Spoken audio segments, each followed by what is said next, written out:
Alright, so chapter 9, it starts out by looking at what are called parametric equations and graphs. So you're probably used to like y equals kind of stuff. Y equals mx plus b, great for graphing lines, y equals x squared, parabolas. But for shapes that are less common, there's a different way to graph, and that's called parametric. So there's a kind of graph you can do parametrically. Be very, very difficult to do this with y equals. Y equals, if you go to your calculator, that mode isn't called y equals, it's called function. Okay?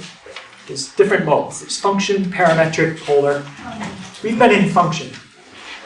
Well, function means that if you have a picture and you draw a vertical line only hits it one time. So the calculator in function mode can draw things that pass the vertical line test. This doesn't. If I put a vertical line in there, it hits it a bunch of times. Okay? So that would not be ideal for graphing in function mode. There's another one. It kind of looks like a... What's that? Looks like a butterfly kind of thing. Some of these we're going to learn the equations for how to do them. Some of them we're not. I've looked up the butterfly one because it's not one that we do, but it's kind of complicated to type in. It's a lot. And that one kind of similar to the first one, except, I don't know, it's kind of like a wave that crosses over itself. I'm not sure we're going to look at that one. There are a few we look at. We look at a spiral, which is pretty easy. And a couple other ones. Okay, but those are all just examples of things you can do parametrically. All right, so first thing, I'm just going to show you if you put it in parametric, in function it says y equals. And if you press this button, you get x's. Well, if you go to mode and put it in parametric, it's not going to say y equals anymore. It says x equals and y equals. Okay, it's two things per graph. And if you press this button, you're not getting x's anymore. You're getting t's. Parametric, the letter we use is t. Function, you use x. It's still a variable, just a different letter. So if you've ever wondered why this button says x, comma t, comma theta, it says a bunch of stuff, that's because in different modes it's different letters. Okay? So that's the first thing you want to do, just put your calculator in parametric. All right, so what I'm going to try to do is explain to you how a parametric equation is set up, and we'll worry about typing it in on the calculator later. Yeah. Is this stuff going to be really hard? Like, really hard? I don't think it's super hard. Definitely not as hard as trig identities or some of the stuff we...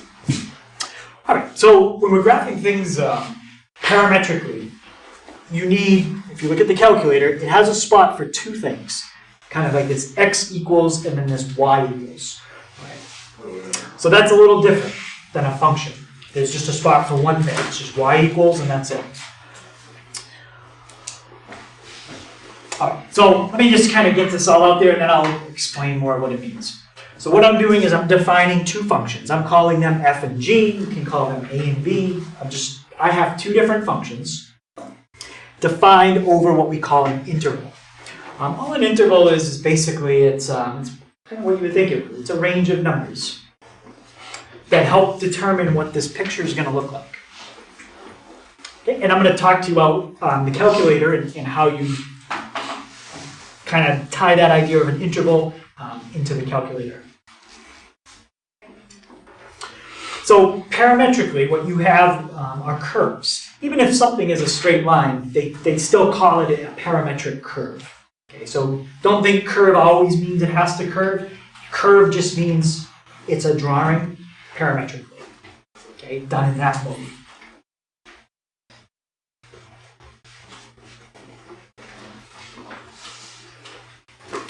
Okay. The big difference between a parametric equation and the way you're used to doing it is the x values are calculated using one formula. So when you want to find out the x value of a coordinate, you're going to use a certain function to do that. When you want to find out the y values, you use a different one. So it's like we're taking the x and the y coordinate and we're breaking it apart. We're going to use one formula to find x coordinates. We use a different formula to find y coordinates. So that's where the two formulas come in. Versus when you have something like this, you use the same formula to do both. If I wanted to know, if I had a y value, like let's say y was 7, I could plug it in and find x. If I had an x value, I could plug it in and find y. Same formula for both x and y. Parametric, two separate formulas. The two separate formulas, the name for them is parametric equations. So in our example here, formula F would be the one that gives me the x values. G is the function that's giving me the y values. And together we call F and G parametric equations. Okay, what I can do is I'll click ahead and just show you an actual example with numbers. No, I'll come right back to it. There's an example of a set of parametric equations. If you say t is 5, okay, t is 5, and now you want to know the x value, I would plug it into the top one. If you say, all right, well, t is 5, but I want to know the y value, I would plug it into the bottom. Okay, so two separate formulas, one for x, one for y. Notice the variable we use is t. It's kind of like when you used to use x, but now we use t.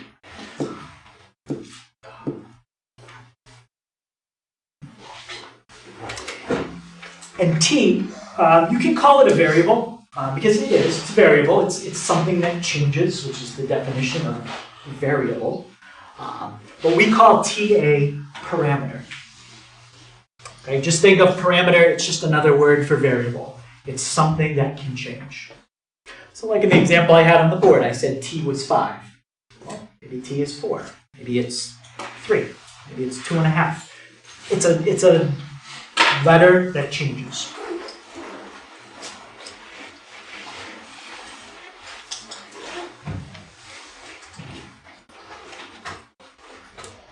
Okay, so those are just some basic words. Curve, it's the sketch. Parameter, it's what we call t.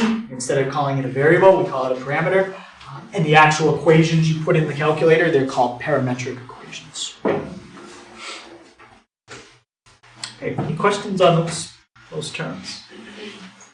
As we go on through the week, there's going to be a lot less vocab because it's just the first day, so there's a lot of new terms, but there won't be every day. All right, so when you draw something parametrically, let me just show you an example with like a spiral. Or actually, I can even do a straight line. Parametric curves have a start and a stop. You can't really tell which one is the start and the stop unless you watch me draw that. Because I could have drawn it from the top one to the bottom, or the bottom one to the top. I drew it this way. We could do the same thing with a spiral.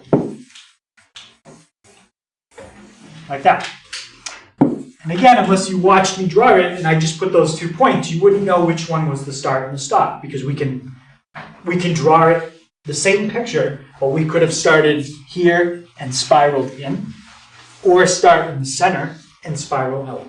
So that's something you kind of have to watch it as the calculator is doing it, to see where did it start, where did it stop.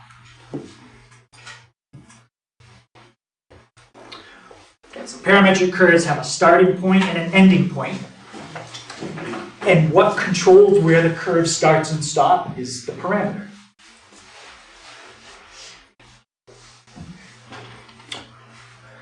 Okay, so if I go back to the example with numbers that I showed you earlier, I'll come right back to this again. Usually you can't plug in anything you want for t. They tell you what to plug in. So like in this problem, they're telling you you are allowed to plug in any number between 0 and 1. You don't get to pick what to plug in for t. They tell you. All right? So in that problem, 0 to 1. Depending on what they tell you to plug in, that changes what the picture looks like. Okay? How would it change it? If you think of the spiral, if you said to me I can only plug in numbers between 0 and 1, maybe I would only get that much of a spiral. If you said I could go 0 to 10, it would give me more of the picture. Okay? So the T controls how much of the picture you see. For a line, if you allowed me to go bigger on the T, what that might do is make my line longer. Okay? Instead of stopping at one point, it would go a little further.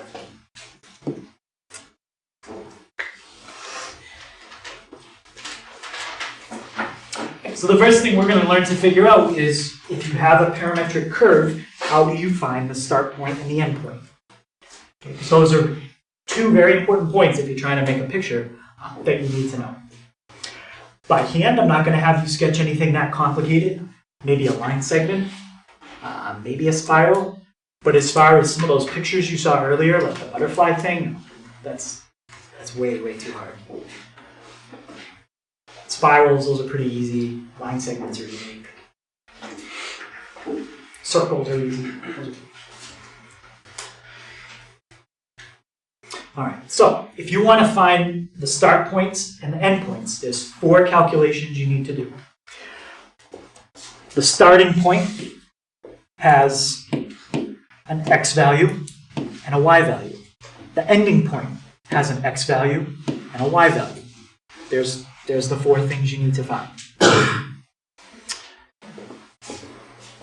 To find the start value, you look at your interval, okay? And they will always tell you. So like in this problem, it's going to be from 0 to 1. This number controls where things start.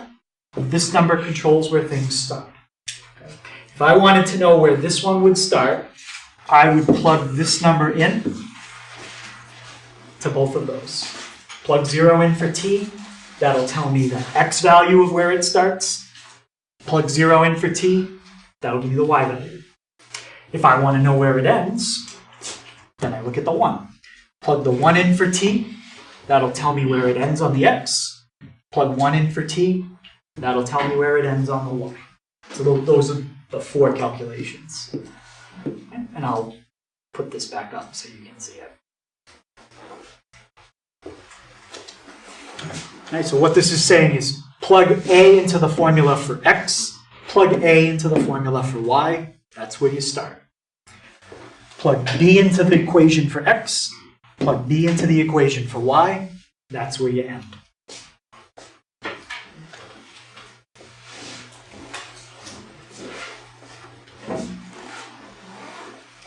And even for me to graph things parametrically, if you give me a start and an end point, it can be kind of tricky to figure out, well, how do you get there? Is it just a straight line? Is it kind of a curve like that? Is it something even crazier? We're not really going to get into that too much. That's where you're going to use the calculator, okay, to help you with the sketch. Okay, everyone have that? All right. Okay, so let's look at an example. I'll just get rid of this stuff. Okay, so here's our example. They're giving us a formula for x, a formula for y, and they're telling us an interval. So we are only allowed to plug in numbers between 0 and 1. Could you use other numbers? Sure. They just said 0 to 1, so we'll stick with that. Find the endpoints of the curve.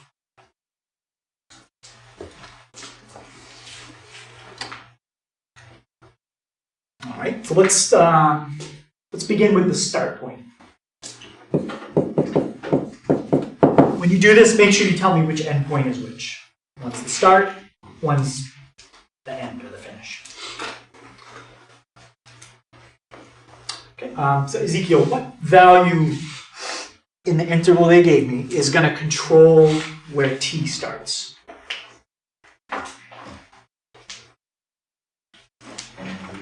Zero, yeah. So 0 is going to control where it starts. So the formula for the start point, plug 0 into the x formula. and plug 0 into the y formula. And then we need to do that out. And if you're wondering, well, what do we do with the 1? Don't worry about the 1 until we're looking for the finish point. Okay, that's the end. Okay, so Mylery, if I plug in 0 into the x formula, I get 1 minus 2 times 0. So what's 1 minus 2 times 0? 1.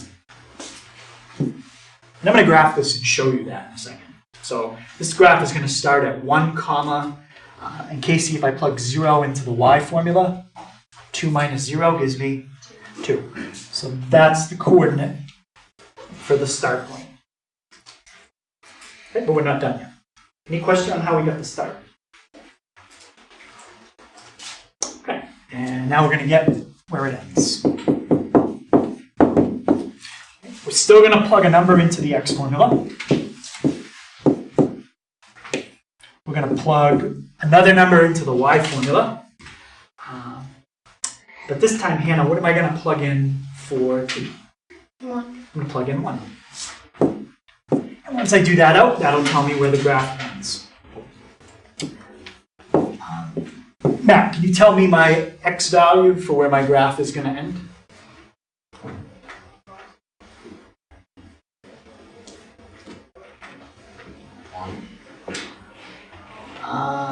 Well, let's take a look. If you plug in 1 for t, you have 1 minus 2 times 1. So 2. So 1 minus 2. Negative. Negative 1. All right. These are going to get a little harder, so stay with me. All right, now we're going to plug 1 in for y. I'll take care of that one. 2 minus 1, 1. That's where the graph ends. Okay. Any questions on how we got the start and the end point? Okay, let me show you how you type that in on the calculator. Okay, so first thing, everyone should be in parametric. Any questions on how to get this to parametric? Okay, and now you have a spot here you can type in, I think, well, I can see up to 5 different graphs on the screen. We're just going to stick with x1 and y1. Okay, we're going to put everything right there. So the formula for x is 1 minus 2t. The formula for y is 2 minus t. Now, before we hit graph, we have to set the window.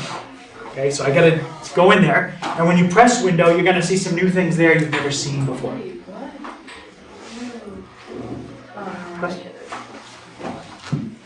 Okay, we still have x min, x max, y min, y max. Okay, all that stuff is the same, but now you have a t min and a t max.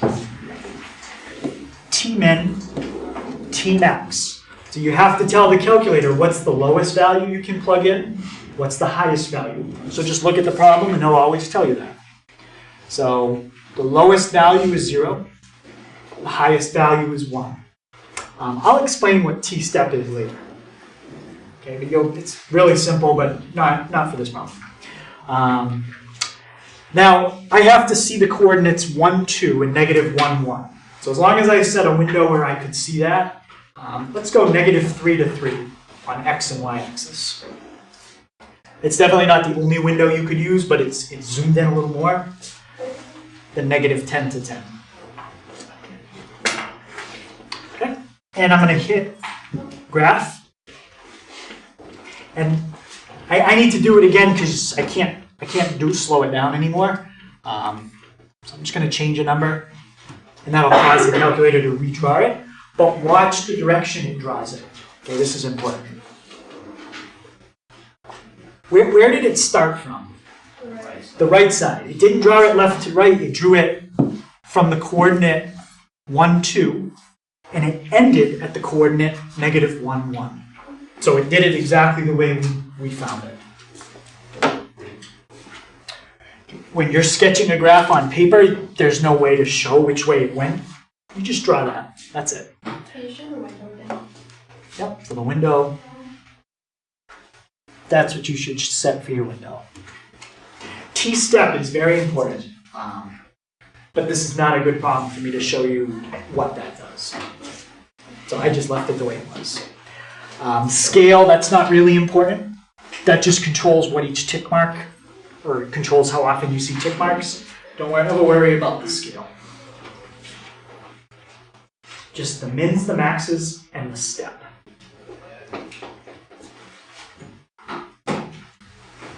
Okay, any questions on that one? Yep. How'd you get -3 and 4? I just picked a window that would show these two coordinates. You could do -4 to 4. I would not do like -1 to 1, because then you're going to chop off the 2. I just picked a window that would be a little more zoomed in so we could kind of see the coordinates better. Okay, any question on graphing?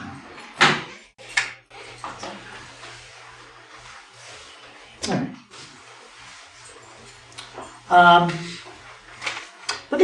I'll change one thing and just show you something. Just watch this. I'm going to do 0.01. What do you notice about when I drew it that time compared to the first time? You can see it better because the numbers are more spread out on the y-axis. No. Well, it should look pretty much the same. I can't. But does anybody notice the difference when you kind of had to watch it, yeah? It almost looks like there's a curve in the first one. Like there's little like bumps in it. It's a little bumpy, yeah? Versus like that one's like more in line, I guess. Let me try something like this. Yeah, it's not going to show it well here, but the other one, the second one looks a little smoother, and there's a reason for that. Yeah. So if I did something like this, instead of, let's go 0.005. Watch how long it takes to draw it this time. It's drawing the same picture, but basically what it's doing is, for the calculator to draw this, it's going to start at the number 1, and it's going to go, where does it start? 0. It's going to start at 0, and it's going to go up to 1, plugging numbers into this formula. What the t-step controls is how often a number gets plugged in. So, just to make it simple, let's say you set your t-step to 0.5. The first value, it's going to plug in as 0. The last value, it's going to plug in as 1. It's going to go from 0 to 1 in increments of 0.5. So you would get 0, 0.5, and 1. So basically what the graph would do is it would plot 3 dots and then just connect them straight. Okay. If I set my t-step to 0.1, what it's going to do is start at 0, it's going to end at 1, and it's going to go from 0 to 1 in increments of 1/10. So it's going to plug 0.1, 0.2, all the way up to 1, going in tenths. So what that does is it gives you like a better resolution. Okay? It plots more points. Where that becomes really important is when you start to do circles or things that are curved. Because if you don't plot enough points and you graph something that's curved, let's say you wanted to graph a circle and you plotted those points, it's going to end up looking like this. You didn't really plot enough points to make it look smooth. So if you get something like that and you know it's supposed to be a circle, increase the number of points and then it'll start to look smoother. Okay, so that's what t-step does. One thing you want to be careful about is if you set t-step too small, like 0.001. Now I'm going from 0 to 1, counting by 1/1000. So it's going to graph the point 1.0001, 1.0002. It's going to take a very long time to do that. And this is a line, so it's pretty simple. It can still do it kind of quick, but when you start to get into curves, it might freeze. Okay, and then you have to stop it. So to stop it, you can just press second off, and it'll stop drawing. And if it's taking forever, make your t-step a little bigger. There's no reason to graph a line segment. You need to plot 1,000 points. It's way too many. Okay, so does that idea make sense what t-step does? Okay. I usually just keep it around 0.1.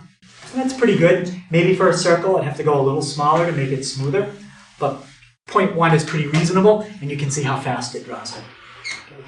Looks a little wavy, so maybe I want to go a little more detail, but probably good enough. Okay, so that's what t-step does. Okay, and I'll play with that more on curves in a little bit. All right, so next thing we're going to look at is what's called eliminating the parameter, okay, or getting rid of t.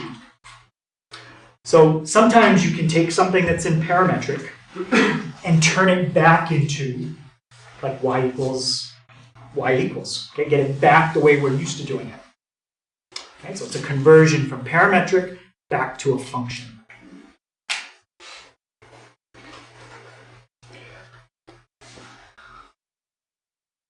Okay. So the goal of eliminating the parameter is to get rid of t and turn it back into what we're used to.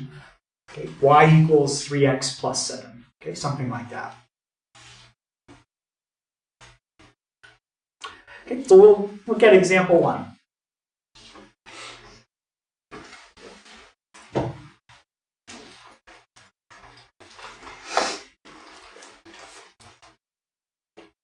Okay, and I'm going to show you how you can eliminate the parameter on this example.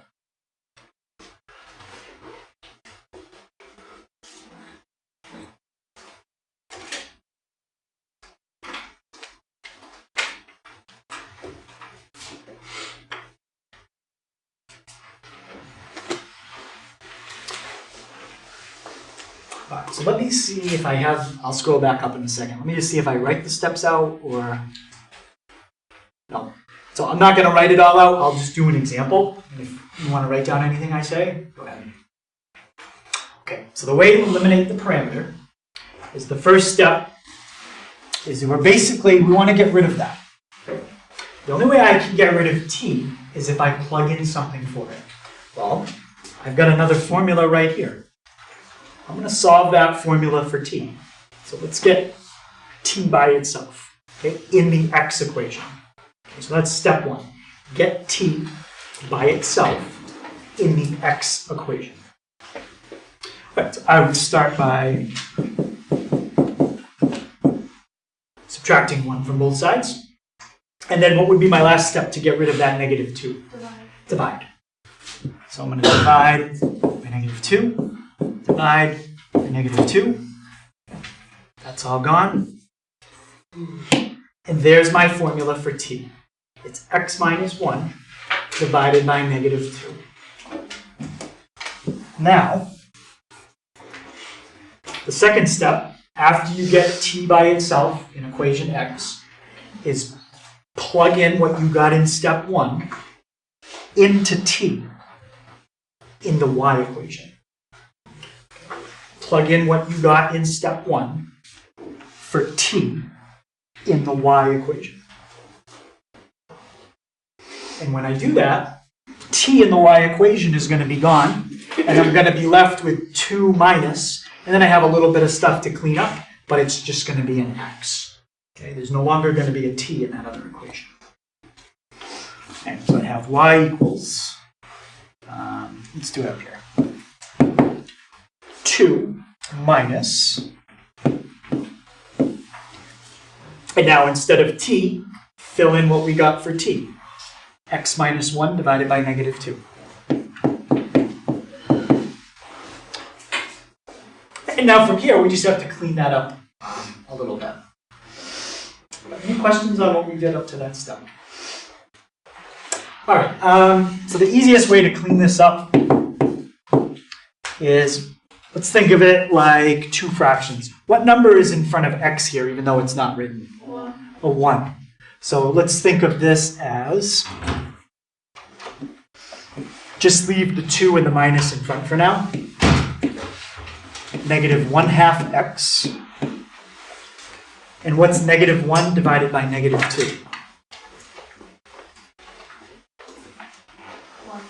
1. 1/2. Okay, so what I did is instead of having one big fraction, I did 1 over -2 and -1 over -2. Okay, now on the negative, we'll just distribute that. So we get y equals 2 plus 1/2 x minus 1/2. And the last step would be to combine 2 and -1/2. What's 2 minus 1/2? 1.5.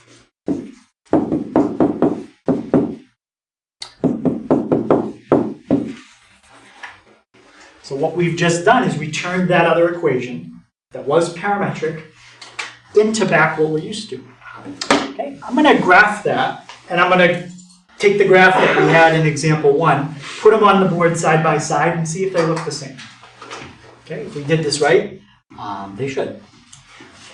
Okay, so let's take this first.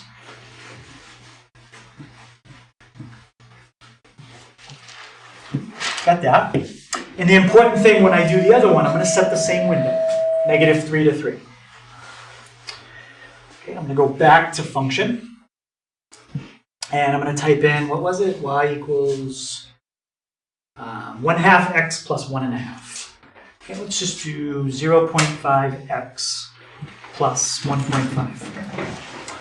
Set the same window. It's already set, -3 to 3. Okay, and hit graph. And let's compare that to this one. Do these two graphs look the same? They're close, but there's something on the right that we kind of need to account for. Yeah? So with the other one, we had like parameters, so we were just looking at what was from 0 to 1. Yeah. So we're not looking at that anymore. Right, now we're looking at the whole thing. So everything we did is fine. We just have to kind of say, wait a minute, we don't want to look at the whole thing. We only want to look at part of that. So that's where we have to remember that the original curve was just a small segment. It wasn't the whole thing. So what do you have to do? You have to restrict the domain. Okay. How do you know what to restrict it to? Look at the original. Look at how far it goes left and right.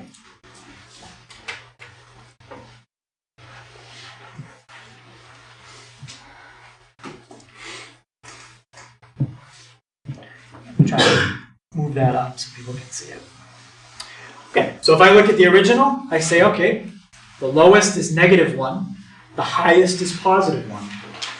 How am I doing that? I'm just kind of looking straight down and seeing how far it goes left and right. I also know that it's -1 and 1 because we found, move this off, we found our start and endpoints. -1 was the lowest for the x, and 1 was the highest. Okay, so if you really want to make the graph as a function look like the other one, you have to do, I'll put it up in a second.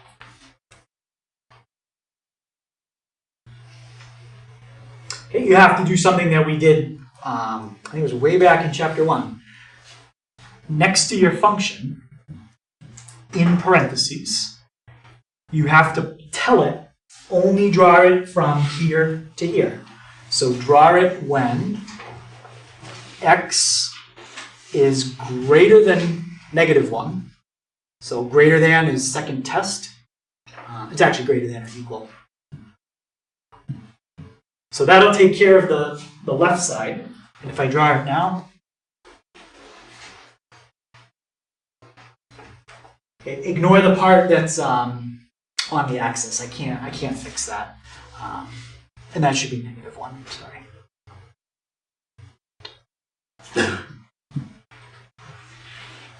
Okay, so it's going to start it at -1, which is what I want. But I want it to stop at 1. I don't want it to keep going like it is now.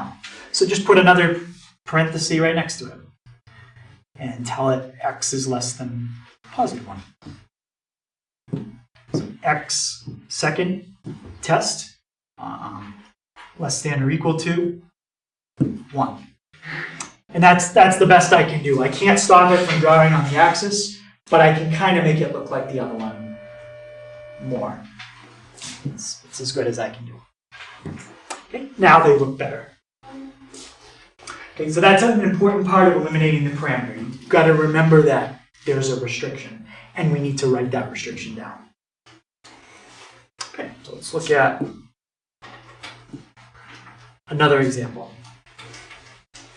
So I want to eliminate the parameter, but I also want to write down any restrictions in the domain.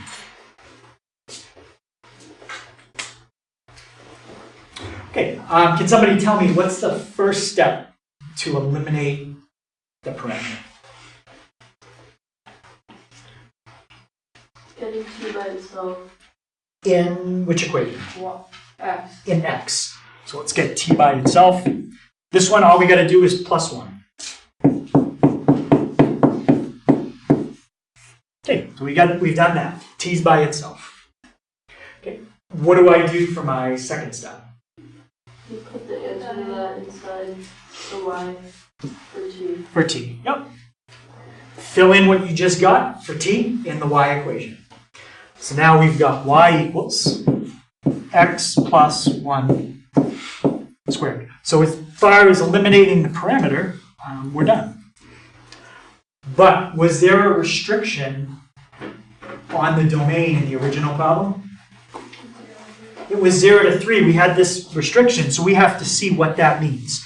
Let's plug it in for x and get the lowest x value and the highest x value. So when we're done, we're going to be between two numbers for x. Let's start with 0. What's 0 minus 1?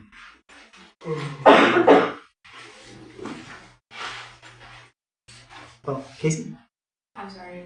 0 minus 1? Negative 1. -1. So in the original problem, 0 controls the start point. The x coordinate of the start point, plug in 0. 0 minus 1. I don't really care about the y coordinate. When you're talking about domain is just the x's. And then we'll plug in 3. 3 minus 1 gives me 2. So when you sketch this new graph, it's a parabola, shifted 1 unit to the left, but I only want to see the picture between -1 and 2. You're not drawing the whole U shape, just the section between -1 and 2. Any question on how we got that equation or the restriction on the domain?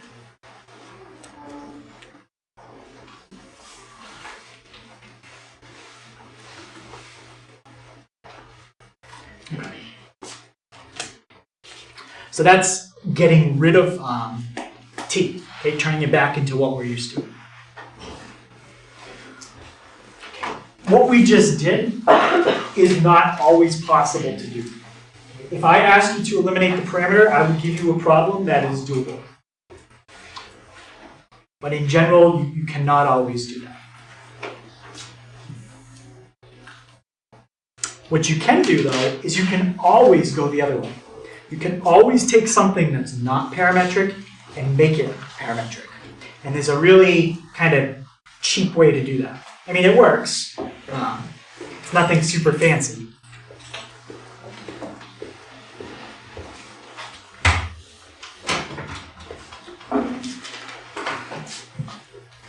But if you want to take something that's not parametric and in a really cheap way make it parametric, what letter do we use in parametric instead of x? T. So all you have to do if you want to make something parametric is basically let x equal t. Write that down first. Just say, you know what? Instead of using x as my variable, I'm going to use t. And then in your formula, whatever you had for an equation, like that, just change all your x's to t's. That's all you have to do. Okay, so just write down that x is going to equal t, and then in your equation, change all your x's to t's. And And again, that's kind of a cheap way to change something into parametric.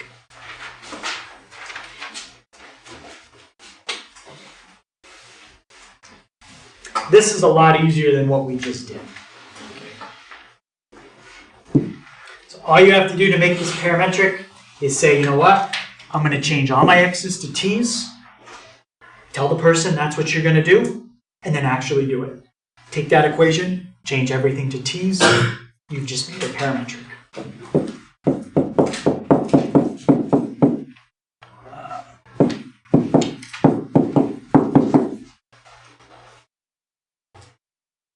Okay, so now if you put your calculator in parametric and you type that in, or you put your calculator in y equals and type that in, you would get exactly the same picture. Okay? This is really the simplest kind of parametric you could have, because the x equation is literally just t. You don't even have to solve it for t. X is t. They're the same thing in this. Any questions on how we did that? Okay, so just write x equals t, and then change everything to t. There you go. You've just created parametric equations.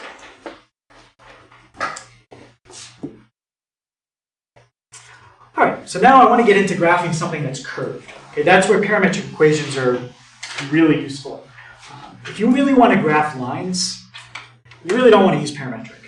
We already have a great system for graphing lines. It's called y equals mx plus b. Just use that.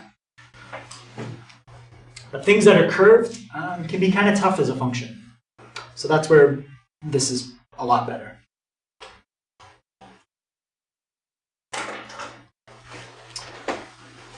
So what I'm going to do to kind of break it down is, instead of drawing a whole circle, I'm going to draw a single point, one dot on the circumference of the circle. And I'm going to kind of ask you how we would describe the coordinate.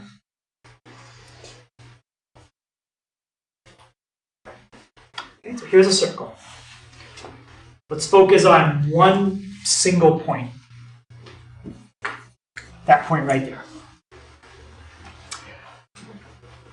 When you write a coordinate, how many numbers do you need to make a coordinate? How many? 2. You need 2. What are the 2 numbers represented in a coordinate? X and Y. The x value and the y value. The distance you move left and right, and then the distance you move up and down.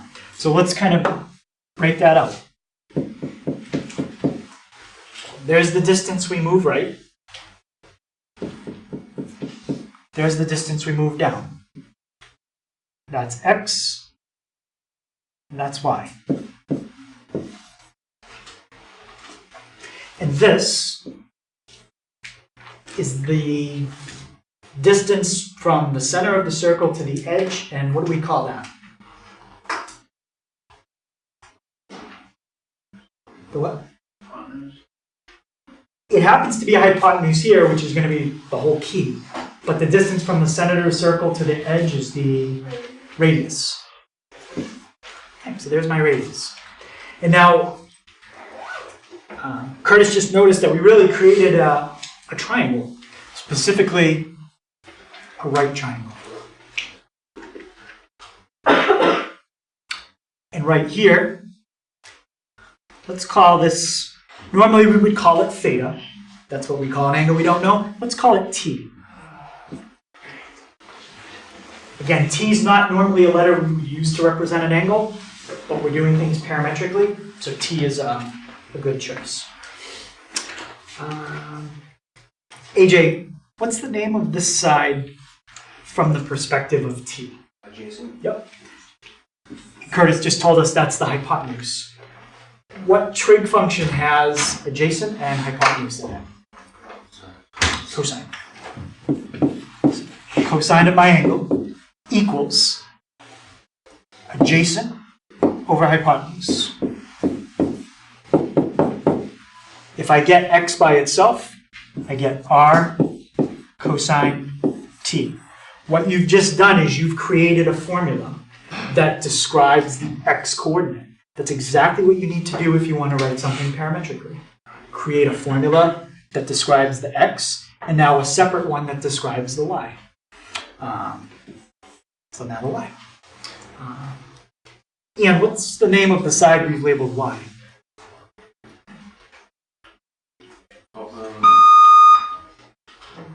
Adjacent? No, not adjacent. Okay. That's the one that AJ said.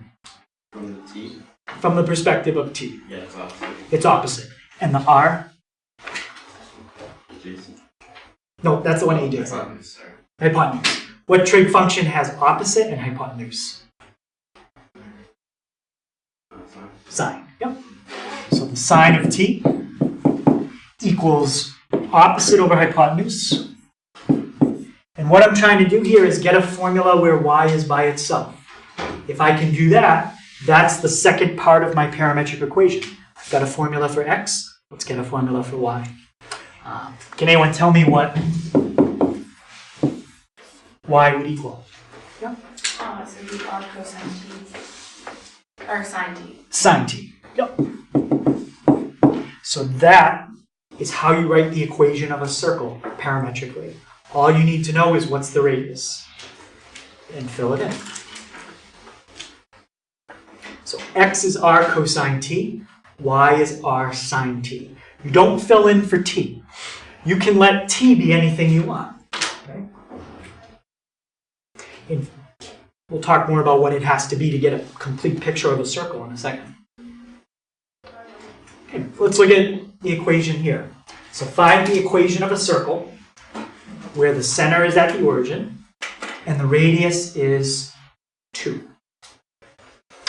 Okay, using the two formulas we just had, anyone think they can tell me the x equation for example 4? 2 cosine. T. And how about the y equation? 2 sine t. 2 sine t. We're going to type that in and draw it, but that's it. That's the equation of a circle with a radius of 2. Alright, so we'll put this back in parametric. One thing it'll do is if you change between different modes, whatever I had as a function, it'll stay there. So if I go back to function, it'll come back. It doesn't clear it.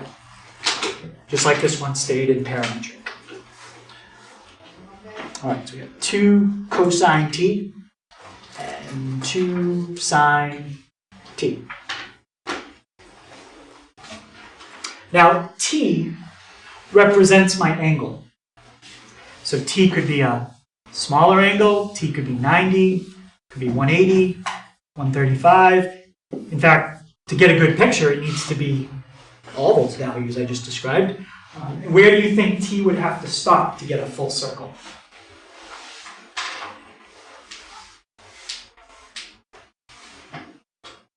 Think about how many degrees would you have to go through? 360. If you don't do 360, you're not going to get a full circle. And I'll show you that right now. Let's set t. Make sure you're in degrees. So we'll go in degrees. And let's set t from 0 to 45. If I stop at 45, watch what I get. It's going slow. I got to change my t-step. My t-step is way too small for this. But the point is, it's going to start at 0. It's going to end at 45. And it's getting there. It's still getting there. It's done. I only got an eighth of a circle. Okay. For this, there's no reason to go from 0 to 360 by 0.1s. Think how long that would take to count. 0 to 360 going by 0.1s. 0.1, 0.2, 0.3, 0.4, 0.5, 0.6, 1.1, 1.2, 1.3. It's way too many points. Even if you only plot a point every degree, you're going to get 360 points. It's going to draw it much faster, and it's still pretty accurate. You could probably even plot a point every 5 degrees, 5, 10, go count by 5s, and I still think it would look pretty good. And now, let's set it to do the whole circle. And I'm going to do zoom square, because zoom square, if you don't do it, it's going to look like an oval. Okay, but we'll just do zoom 5. And that looks pretty good. Okay, plotting a point every 5 degrees. Let's see what happens if we go down every 10 degrees. So now we're only going to plot 36 points to create this circle. Draws it faster, and I'd say it still looks pretty good. Let's plot a point every, let's do every 30, okay, and see what happens. It's plotting it even faster, but now we're not getting enough detail. It's basically plotting, going from 0 to 360, counting by 30s, plotting all those points, and then connecting them with straight lines. It's starting to look more like an octagon kind of thing. Okay? And if I wanted it to look, let's say I wanted it to look like a square, what could I set t-step at to make it do that? 4. I would want to plot 4 points, so what's 360 divided by 4? 90. This is going to plot a point at 0, 90, 180, 270, and back to 360. And it's going to connect those 4 points straight. So now it doesn't look like a circle at all. Okay. Also, let's look at what happens if I do this. Let's plot a point every 50 degrees.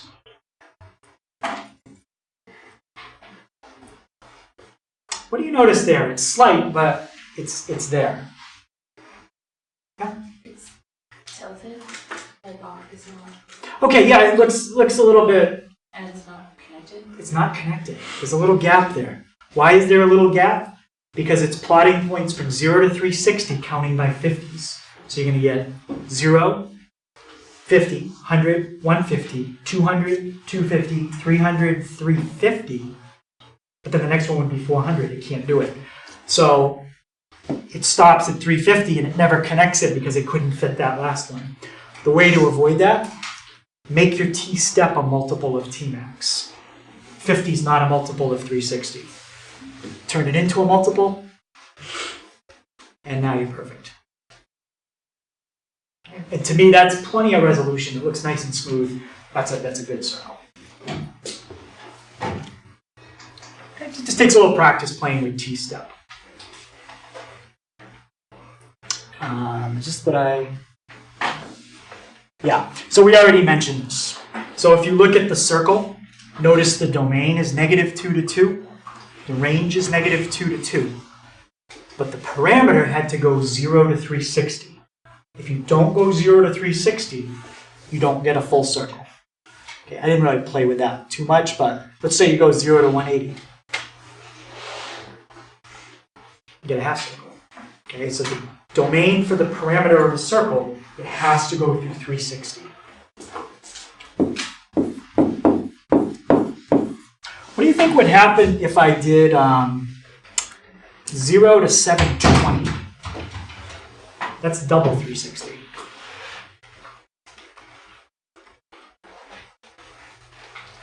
Have a guess what would happen? It's going to draw the circle twice right over itself. You're probably not going to be able to tell. No. But what it's doing is it's drawing it once and then it's drawing it a second time.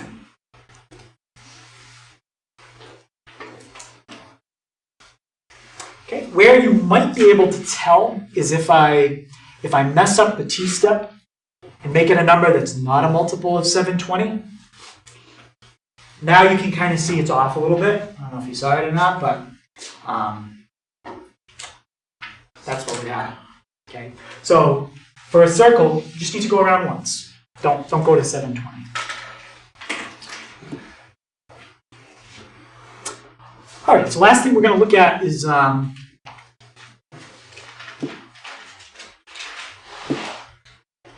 a few special kinds of equations that can come up. Okay, we'll probably just do 2 of them. Okay, so let's look at this one. It looks kind of like the equation for a circle. something cosine t, something sine t.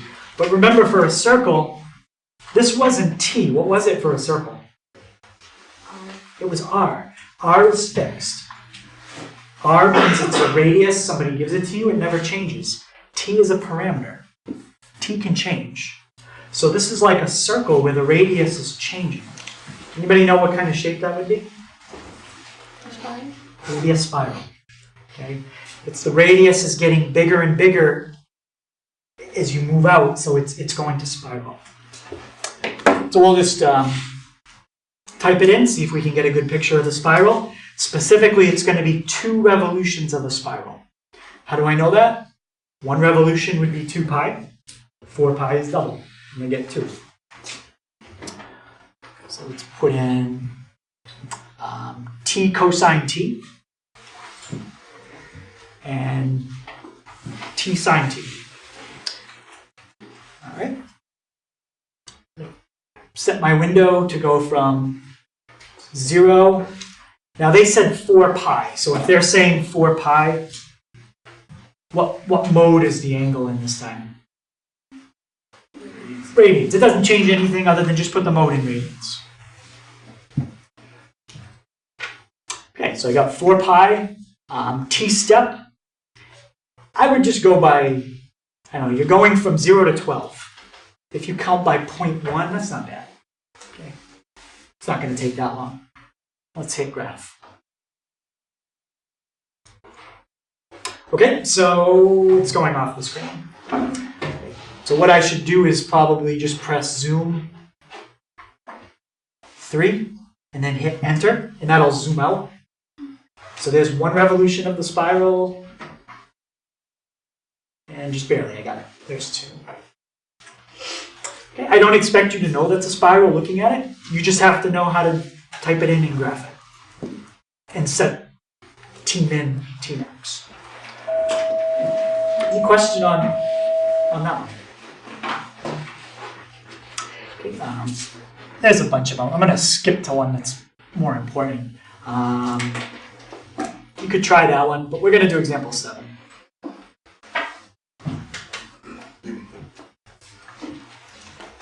Okay, because example 7 I'm going to mention in a second. This one has a special name. I think it's a cycloid. Yeah, it's going to be the cycloid. So this one kind of has a special pattern. It has the same number in both spots. A 5 and a 5 here, and then a 5 and a 5 there. So if you wanted, you could really write it like that. I just factored the 5 out. So notice it's a number in front, t minus sine t. Number in front, t minus sine t. If I factor the 5 out of the second one, again, you don't have to. You can leave it just the way it is. Factor 5 out of 5, you get 1. 5 out of 5 cosine t is cosine t. A number times 1 minus cosine. This is a special pattern, and the name of it I'll tell you in a second, but it's I'll write it in a second. It's called a cycloid. This will be the last graph we do today. Okay, but if you were just graphing this for the first time, again, you'd have no idea what it is. So let's type it in, and then I'll worry about the window after. Okay, let me just type it in first. So 5t minus 5 sine t. Next one, 5 minus 5 cosine t.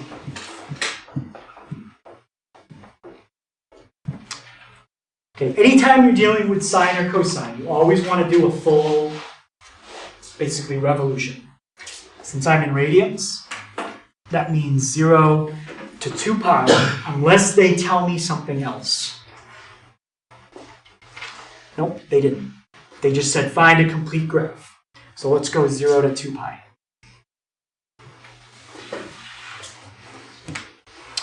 All right, the x min and max I need to think about a little bit.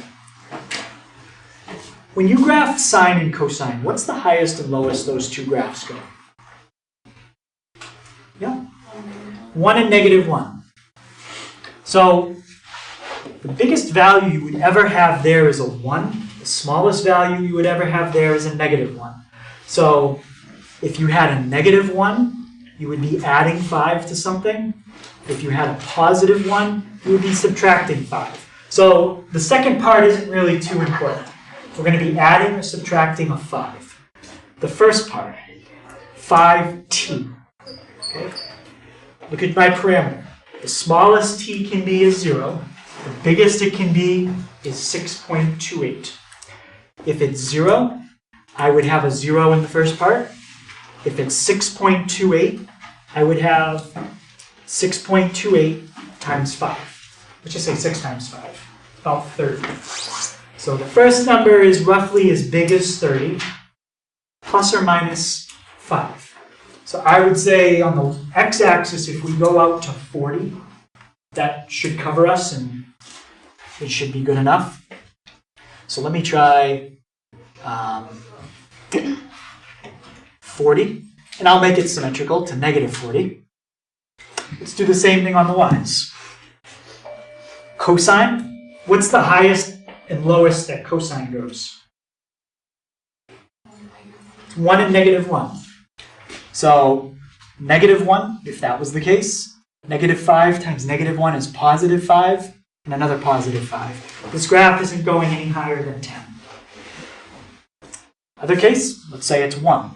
5 times 1 is 5. 5 minus 5, 0. This graph is going to be between 0 and 10. What I just did is a lot harder than I made it seem. Okay? When you're doing this at first, you might just have to hit graph, it goes off the screen, and keep playing with it. But for me, I know how to do that, so I'm going to hit graph once, and hopefully if I did it right, it's going to be perfect. I'm not going to have to keep playing with it. But if you have to play with it, that's fine. Right, so I said 0 to 10. Maybe you want to go a little higher. Let's hit graph and see what we got. Okay, so there's one section. It fits on the screen. Perfect. It didn't go any higher than 10. Doesn't go any lower than 0. Let's double the parameter. So instead of 2 pi, let's go to 4 pi. Now it's going to go off the screen. So let's double that. Just make it bigger. I get 1. Now I get a second one. All right. Let's instead of starting at 0, let's do negative 4 pi. So I'm just playing with different numbers to see what happens if I start drawing more and more of it and seeing if I see a repeating pattern. If I do that without any adjustment, it's going to go off the screen to the left. Because I know this is symmetrical and I already set the right side, I can set the left the same. So you can see what we're getting is we just keep getting this kind of pattern. It's almost like something bouncing along. And that's our graph. So that's a good graph. All I would ask you for is, what did you use for your mins and maxes? Okay. And that type of graph is called a cycloid. That's the name of it. And a cycloid kind of has something special about it. If you draw just one of these sections, just trace over it as close as I can. Take that one section and flip it. Okay. What this curve from basically here to here, it's called the curve of quickest descent. Has anyone studied that in physics? So what it means is if you were to put a ball at the top and drop it, and it rolled along this surface, it would get from the top to the bottom in the quickest amount of time. Okay, that's what that's called.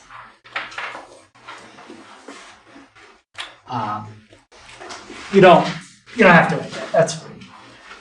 Okay, but I'm just telling you what a cycloid is. It is the fastest way, if you put an object, to have it get from the top to the bottom, rolling along that path. You might say, well, isn't it faster if you just put a board and let it roll straight down? No, that would be slower. So a cycloid gives you the curve of quickest descent. Again, I'm not going to ask you about that on a test, but that's just what it is.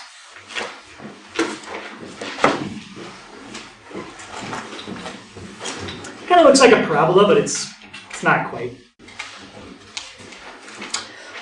Okay, any questions on stuff from today? A lot of calculator stuff, a lot of new stuff. Hey, sometimes it's a little frustrating, but if you have questions on the calculator, let me know, and I'll help you with it.